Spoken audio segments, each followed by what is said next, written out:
Hola, bienvenidos nuevamente a la primera sesión de historia. Ya en el módulo pasado trabajamos la materia de filosofía, pues ahora vamos a estar hablando de la historia de México. Vamos a empezar con algunos conceptos básicos o elementales de la historia, que son como el panorama general de la sesión, de la clase de hoy. Lo primero que tenemos que reconocer gráficamente es la diferencia entre escribir historia con H mayúscula o escribirla con letra minúscula. Cuando nosotros escribimos o vemos una palabra de historia que está escrita con letra mayúscula, significa que se está refiriendo a la ciencia como tal, a la disciplina que se encarga de estudiar los acontecimientos más relevantes ocurridos en una época y en un espacio determinado. Se está refiriendo a esa disciplina. Sin embargo, cuando vemos que la palabra está escrita con H minúscula o la escribimos con una H minúscula, se está refiriendo a un proceso de nuestra vida o de la vida de alguien, o como un decir, como una palabra cualquiera, ¿no? Por ejemplo, si yo quiero decir la expresión, mi historia no tiene nada de importancia, pero no me estoy refiriendo a la ciencia como tal. Entonces, esa es la recomendación de poder identificar la palabra y qué significado puede tener cuando está escrita en mayúscula o minúscula. Y así es para las demás disciplinas, para las demás ciencias como la psicología, sociología, las matemáticas, que en algunas circunstancias se escriben con mayúsculas y en algunas otras con minúsculas. Depende del contexto y el significado. Pues bien, una vez que hayamos entendido la diferencia de por qué escribirla con mayúscula a esta disciplina, pues vamos a conocer cuál es el concepto de historia. La voz historia o la palabra historia proviene de dos voces griegas, que es histor, y hay quienes la dicen como historein. Bueno, el punto es que histor o historein significa el testigo o la persona que ve. Es decir, aquella persona que presencia los hechos o que es partícipe de algún evento, de algún acontecimiento. Se vuelve testigo, o puede ser que también se vuelva testigo presencial o se vuelva un testigo participante que se vea involucrado en los hechos. Ya una vez identificado que etimológicamente significa el testigo, el que ve, hay quienes ahora actualmente le dan la connotación etimológica de averiguación, de investigación o conocimiento de los hechos pasados. Bueno, ¿quién es el representante de la historia?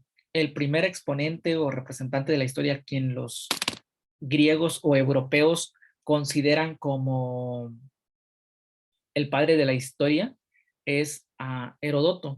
Ya Herodoto había escrito muchas obras antes de la era cristiana. Hay uno que se llama los 9 libros, que es un compendio donde relata todos los acontecimientos de las personas de su época. Y él decía que era muy importante relatar las hazañas y todas las obras o creaciones que el ser humano iba desarrollando a lo largo de la vida, porque eran importantes que permanecieran para futuras generaciones, que no se perdieran en el olvido esos hechos o esos acontecimientos. De ahí, de esa idea de él, surge que se propone a escribir los acontecimientos más importantes de su época. Relató batallas épicas o algunos otros creaciones que hubo dentro de su cultura. Bueno, necesitamos también entender no solo la voz etimológica o el concepto etimológico, sino también ya la connotación actual o moderna de cómo la ciencia define o cómo los científicos definen esta disciplina. Hay 3 personajes, Benítez, Barroy y Riviera, que nos dan 3 definiciones o acepciones de cómo se concibe la historia. La primera es propuesta por Benítez y nos dice que la historia es Una ciencia que estudia y analiza los hechos de los humanos, hablando de hombres y mujeres, hechos que fueron efectuados en el pasado, en diferentes espacios o territorios. Aquí hay dos puntos que rescatar. Primero, que está hablando de que es una ciencia. Es una ciencia que analiza los hechos de las personas, ¿vale? Pero otro aspecto a tomar en cuenta es que los hechos tuvieron que haber ocurrido en algún espacio, en alguna ubicación geográfica, en algún plano físico, en algún territorio. Pues aquí hay una característica que se llama espacio o espacialidad, que esa característica la vamos a ver más adelante, la espacialidad. Vamos con la definición de Barroy. Barroy sostiene que la historia es el cúmulo de datos sobre acontecimientos. Cuando habla de cúmulo se refiere a la cantidad o la agrupación de datos, información, de obras, creaciones, de sucesos que han acontecido. Y estos datos o acontecimientos pueden ser remotos o recientes. Remotos quiere decir que no se pueden datar con una fecha más precisa. Hay cuales sí, hay quienes no se pueden datar, que tienen muchísimos, muchísimos años, ya sean puede ser centenas de años o miles de años que han acontecido. A eso se refiere con remotos. Y recientes, pues los más contemporáneos, como por ejemplo lo que tuvimos la crisis pandémica o la crisis sanitaria del COVID-19. Estos datos remotos tienen que ser relevantes o recientes, tienen que ser relevantes. Si no cumplen con la característica de ser relevantes, no se pueden considerar o no se pueden tomar como datos para agregarlos dentro del bagaje de la historia. Y estos datos o estos acontecimientos que son relevantes tienen que haberse producido a lo largo de diferentes épocas y o periodos. Cuando habla de épocas, aquí se está refiriendo a otra categoría de la historia que se refiere al tiempo, al periodo. Esa es otra categoría que vamos a ver en el otro tema. Entonces ya llevamos dos categorías. La primera de Benítez, que nos habla de el espacio, y Barroy nos habla del tiempo. Es decir, que los hechos tienen que ocurrir en un espacio y también tienen que ocurrir en un periodo, en una época o en un tiempo en particular. Y finalmente tenemos la definición de Rivera. Rivera nos dice que la historia es el estudio científicamente elaborado de las diversas actividades y creaciones de los hombres. Aquí él nos habla, reitera, que es una ciencia, correcto, sí, pero también nos habla de las creaciones de los hombres. Quiere decir que si alguien creó una pintura, como el cuadro, por ejemplo, los 12 apóstoles y Jesús en el mar de Galilea, la pintura una de las pinturas más famosas de Rembrandt y que la cual está desaparecida. Esa es una creación y por supuesto forma parte de la historia, no solo nacional de su época, de su país, de Rembrandt, sino también de la cultura universal. Entonces, eso es una creación y forma parte de la historia universal. Estos eventos, vuelve a reiterar él, son ocurridos en otros tiempos, o sea, en un periodo en particular y en el marco de sociedades extremadamente variadas. Claro, toda sociedad ha evolucionado, toda sociedad es diferente, por consiguiente, podemos decir que estos tres autores están definiendo la historia con rasgos muy similares, hablando de acontecimientos, hablando de creaciones por el hombre o la mujer, y que esos acontecimientos tienen que ser relevantes, que se tienen que haber efectuados en algún espacio, en un lugar geográfico, en un lugar físico, y que también se tienen que haber desarrollado en algún periodo o en alguna época, es decir, en un tiempo en específico. ¿Para qué nos sirve la historia? La historia nos puede servir para muchas cosas. Por ejemplo, para cultura general, para saber cuándo ocurrió un evento, en dónde ocurrió.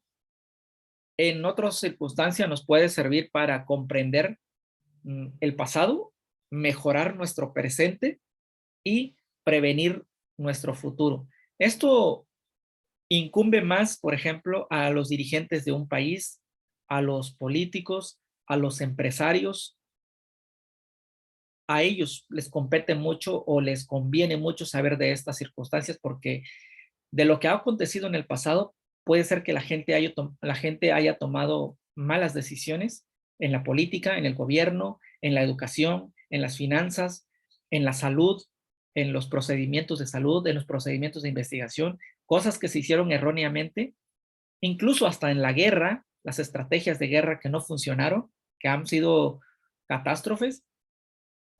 Actualmente, si las personas estudian esos ámbitos, pueden prevenir lo que se está acumulando en cuanto a, o avecinando en cuanto a situaciones económicas, crisis financieras, y pueden corregir esos eventos o pueden mejorar el presente.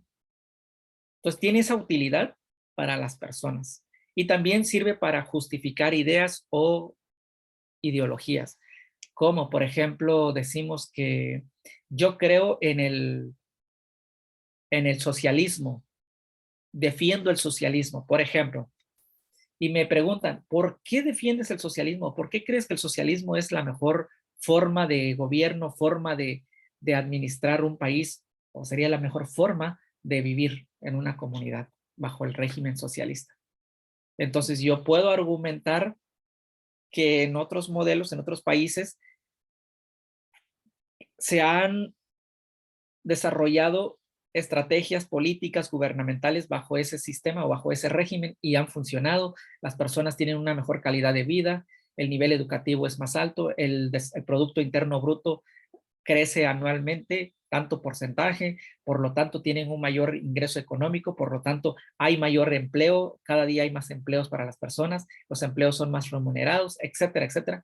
Y puedo seguir argumentando que como los medios de producción no solo pertenecen a un monopolio, a una oligarquía, sino que pueden estar repartidos o distribuidos entre toda la sociedad, todos tienen la misma oportunidad o posibilidad de desarrollarse, de crecer económica, material y espiritualmente. En fin, puedo dar todos los argumentos porque yo ya he visto que en otros países, en otras culturas, ese sistema ha funcionado. Entonces, me sirve a mí para justificar o argumentar o basar mi ideología o mi creencia respecto a eso, ¿no? Y puede ser, yo estoy hablando, por ejemplo, de un régimen político, pero puede ser en cuanto a un modelo educativo, en cuanto a una estrategia de comercio, para muchas cosas puede servir, ¿no? Y lo más básico para proporcionarnos saberes elementales que tú como ciudadano, como mexicano, necesitas saber parte de tu historia de México.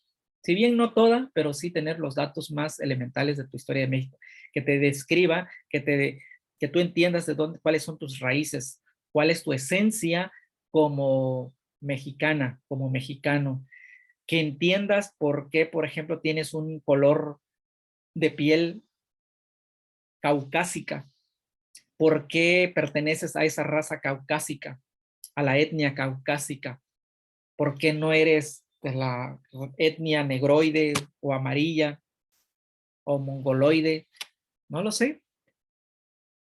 Saberes básicos también que vas a tener que dar un día de aclaraciones o de apoyo, mejor dicho, a tus hijos o a tus hijas cuando ya los tengas o si ya los tienes. Apoyarlos en sus lecturas, en sus conocimientos básicos. Bueno, en fin, la historia nos puede servir para muchas cosas, pero sobre todo nos da nuestra identidad, nos reafirma nuestra identidad para ver quiénes somos. Si es que en realidad tenemos una cultura propia o si no tenemos cultura y lo que tenemos es una mezcla de tradiciones, costumbres e ideologías y creencias. En fin. ¿Cuál es el objeto entonces de estudio de la historia? Específicamente, ¿qué estudia la historia? Bueno, en pocas palabras, la historia o los historiadores se abocan o se orientan o se enfocan a estudiar los acontecimientos o sucesos o creaciones del hombre o que ha ocurrido por medio de la naturaleza en un espacio determinado y en un periodo determinado, en una época determinada. Dichos eventos, dichas creaciones tienen que ser relevantes. Entonces, En pocas palabras, ¿qué estudia la historia o qué estudian los historiadores? Los acontecimientos más importantes ocurridos en el pasado o en el presente, en un tiempo y en un espacio específico o determinados. ¿Cuál es el trabajo que realizan los historiadores para realizar su práctica? ¿Cómo le hacen para saber lo que ha ocurrido en otros momentos, en otros espacios donde ellos no estuvieron presentes, donde esas culturas ya no existen? Bueno, pues lo primero que hacen los historiadores es recurrir a diversas fuentes. Primero vamos a ver el esquema, la ilustración que está ahí en el esquema, el tipo de especie de mapa conceptual. Las fuentes. ¿Qué son las fuentes? Las fuentes son huellas dejadas por la actividad de los seres humanos en un tiempo específico, por supuesto. Y estas huellas o estos vestigios o estos rastros que han dejado nos permiten reconstruir los hechos o los acontecimientos de aquellas culturas, de aquellas formas de vida.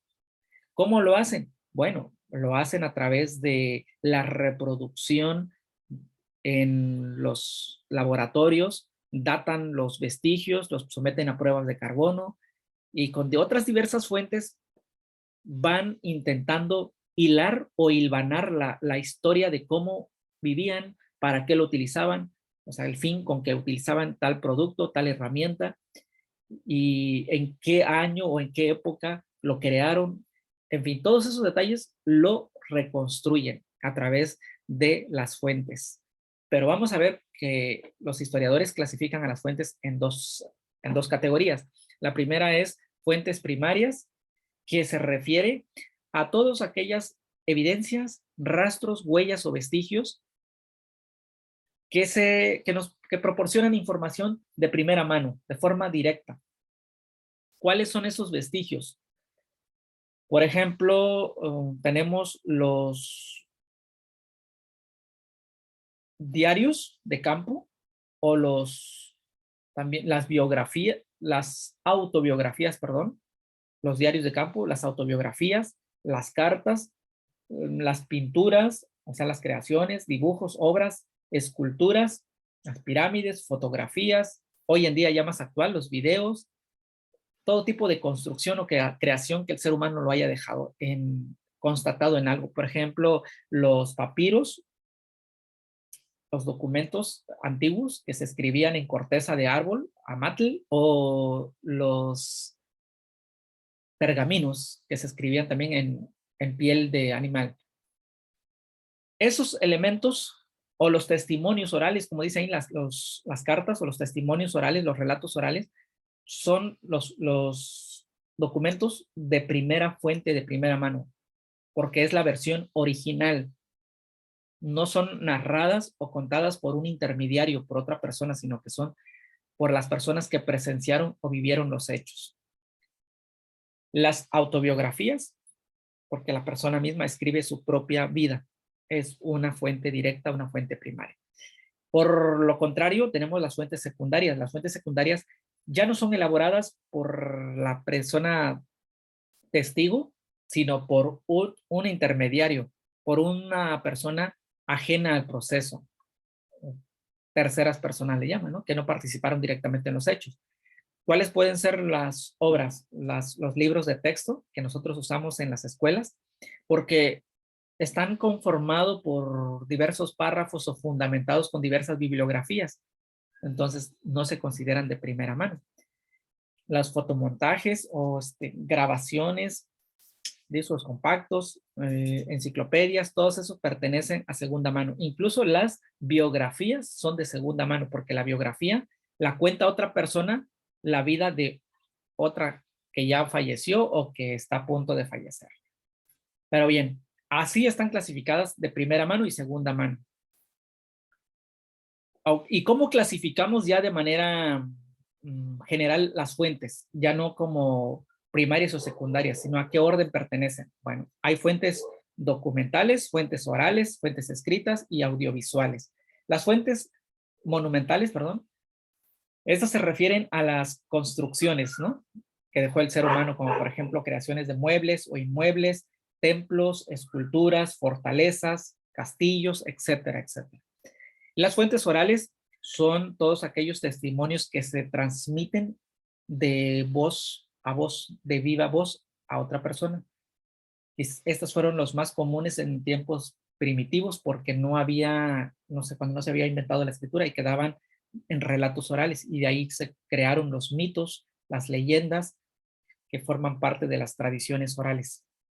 Y también tenemos las fuentes escritas. Las fuentes escritas pues son todos los documentos, pueden ser los manuscritos, las crónicas, los periódicos, los libros, las biografías o autobiografías, etcétera.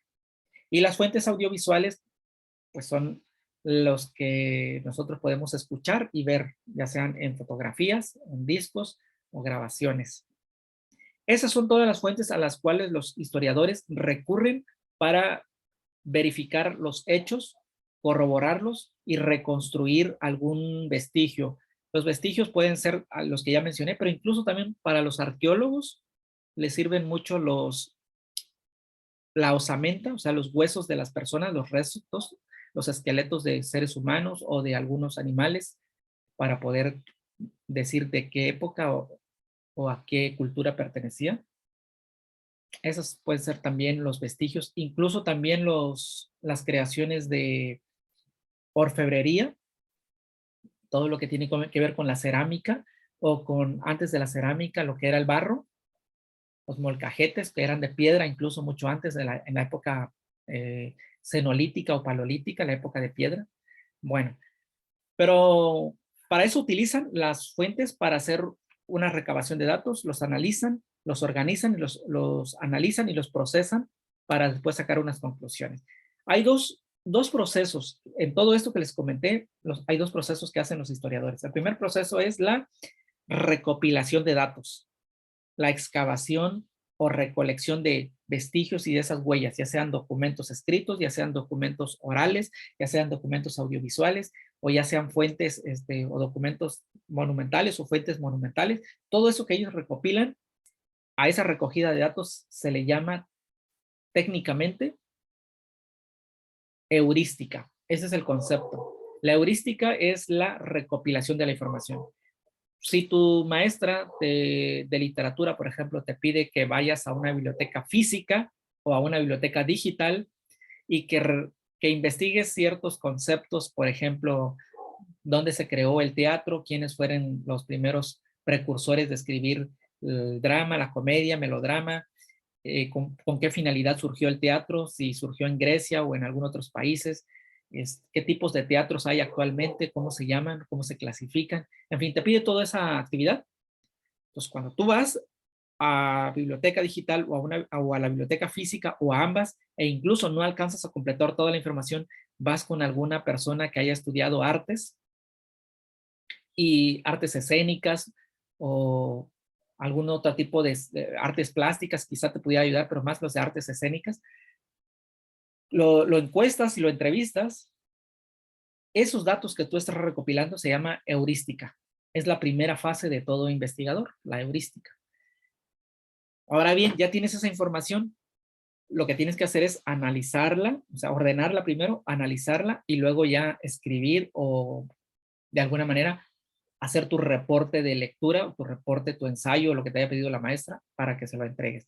A esa fase, a la segunda fase, a la interpretación de esos datos que tú recopilaste, porque no toda la información la vas a plasmar, porque tienes que ser selectivo, hay cosas, hay datos que no son relevantes. Bueno, cuando tú ya interpretas los textos, se llama hermenéutica. Eso es lo que hacen los historiadores. Bueno, ya tienen todos los vestigios, los huesos, los papiros, los documentos, las obras, todo.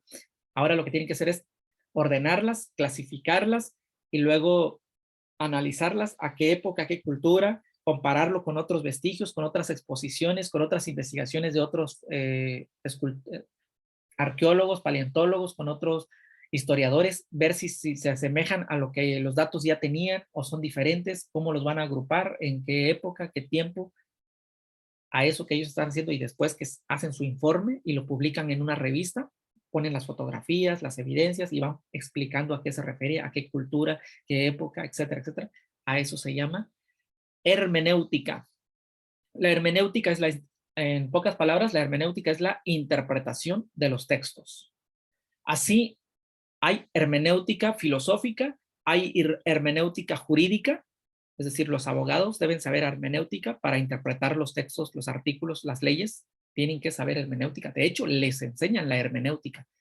Y también hay hermenéutica teológica, por ejemplo, para interpretar los textos bíblicos, los textos sagrados, todos los textos que se han recopilados en diferentes épocas del tiempo, ya sean textos masoréticos, textos, le llaman también textos, se me escapa el nombre, que no son canónicos, que no están aceptados por la iglesia, sino que son textos que incluso los consideran como heréticos, ¿no? Que no forman parte del canon establecido.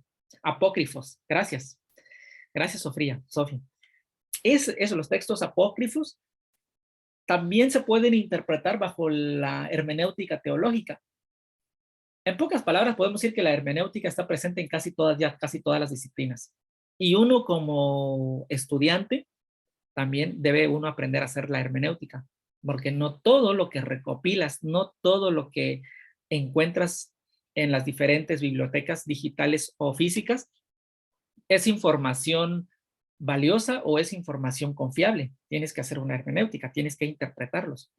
Y eso lo hace uno cuando elabora ensayos, porque hay una parte que es la conclusión, o cuando haces un proyecto de investigación, hay una parte que se llama interpretación de los resultados o también la conclusión. Ahí es donde ya tú explicas. ¿Dónde más haces interpretación?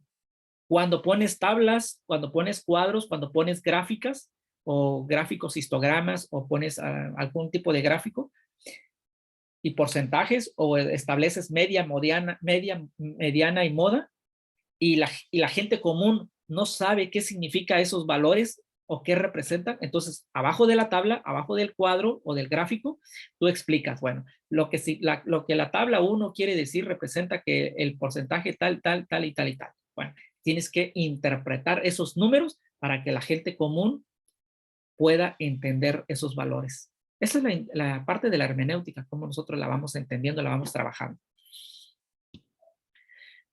Por otro lado, es importante que sepan que los historiadores, los científicos, han clasificado la historia de dos maneras. La han agrupado en dos formas o en dos categorías.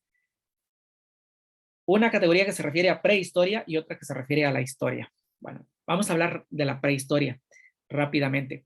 La prehistoria comprende todo lo que ha sucedido antes de la escritura. De hecho, en la otra clase vamos a ver que hay un concepto que se llama protohistoria, que está en medio de los dos. La protohistoria, si pusiéramos una línea de tiempo, la protohistoria, o aquí como en esta línea de tiempo, en el recuadro verde y morado de prehistoria e historia, la mitad de esos, donde está la línea morada y línea verde, ahí estaría la protohistoria. Es el surgimiento de la escritura. Entonces, todo lo de atrás de la escritura, antes que no existiera la escritura, se llama prehistoria. ¿Qué ocurrió en la prehistoria? En la prehistoria hay dos subcategorías, la etapa lítica y la etapa de los metales. La etapa lítica, hay varios periodos. Está el periodo paleolítico, el cenolítico, el neolítico, protolítico. Hay 4. Pero todo lo que se refiere a lítico se refiere a piedra, es decir, la edad de piedra. La edad cuando los seres humanos, según la ciencia, vivían en cuevas y utilizaban la piedra como herramienta principal para hacer sus molcajetes, para hacer sus morteros, para hacer los utensilios, para hacer sus instrumentos de cacería, y lo hacían en forma de percusión, sobre todo en la primera etapa paleolítica, lo hacían a través de la percusión. La percusión es golpear un pedazo de piedra con otro pedazo de piedra, así, de tal manera de sacarle filo, de darle forma al objeto o al utensilio que iban a utilizar. Es decir, que la vida era muy rudimentaria en ese momento. Estamos hablando del año de más o menos 5 millones de años antes de Cristo. Hay quienes lo datan en 3.5 millones, otros en 5 millones de años antes de Cristo, que empieza el Paleolítico. Y la primera fase es cuando se supone que aparecen los primeros homínidos o seres humanos en la Tierra. Y en cada una de esas 4 etapas que les mencioné de la fase lítica, hay un grado de evolución o de madurez de los seres humanos, hasta que llegan a la etapa a la edad de los metales, que empiezan a utilizar el bronce como uno de los elementos más importantes para su supervivencia. Y en la edad de los metales empieza a aparecer el concepto, ellos no le llamaron metalurgia, ya los científicos hoy le llaman metalurgia, ¿no? A empezar a procesar ese metal para con otra finalidad más productiva para ellos, ¿no? Bueno, todo eso es la prehistoria. Ahora, la otra parte se llama historia. La historia abarca 4 etapas o 4 periodos, que son la edad antigua, la edad media, la edad moderna y la edad contemporánea. De esto yo ya les hablé en la clase de filosofía, se lo repito. Edad antigua empieza del año 3500 o hay quienes dicen 3000 aproximadamente. Vamos a dejarlo aquí en 3500 antes de Cristo, cuando aparecen las primeras civilizaciones. Estamos hablando de los sumerios, fenicios, babilónicos, los egipcios. Esas civilizaciones son las que dan el punto de partida para marcar lo que es la historia, según los historiadores. Se llama Edad Antigua, del 3500 hasta el año 476, cuando Roma imperial, el poder romano, sucumbe o cae ante los bárbaros. Entonces, del 3500 antes de Cristo al 476 es la Edad Antigua. Del 476, cuando Roma imperial cae y surge el Roma política, Roma religiosa, el poder religioso, Roma papal, a partir del 476 a 1492 es cuando se descubre o llega Cristóbal Colón a América. A esos 1000 años se le llama Edad Media o época medieval. Del 1492, del allanamiento a América, le digo yo, de la invasión que hicieron en América, hasta 1789, cuando fue lo de la Revolución Francesa, cuando Napoleón Bonaparte derroca al Estado monárquico, a la última monarquía de Luis XVI, se le llama Edad Moderna. Y de 1789, de la Revolución Francesa hasta el día de hoy, 21 de julio de 2022, le llamamos Edad Contemporánea. Prácticamente aquí vamos a ver, perdón, esa no es. Aquí vamos a ver unas características de vestimenta, cómo ha ido evolucionando, cuál era la forma de vida de los seres humanos en el transcurso de esa línea de tiempo que ya les mencioné. Es nada más para que se den una idea. Pero aquí nosotros podemos ver en la siguiente ilustración los elementos de los cuales les estuve hablando. Por ejemplo, en la prehistoria, ahí están las etapas y desde cuándo se inicia y cuándo termina. La edad antigua, también estamos viendo que la creación de las primeras civilizaciones, hasta los imperios, ¿no? A la caída del imperio romano. Y estamos viendo también la Edad Media, las características que hay, que se realiza. Ya no se lo voy a mencionar porque muchas de esas características las vimos en filosofía. Igual en la Edad Moderna, qué descubrimientos o qué hallazgos sucedieron. Asimismo también en la Edad Contemporánea, qué tipos de eventos han acontecido. Así que, por ejemplo, si yo digo caída de las Torres Gemelas de Nueva York, 11 de septiembre de 2001, ¿en cuál periodo de la historia, en cuál etapa de la historia estaríamos encajando ese evento, ese suceso?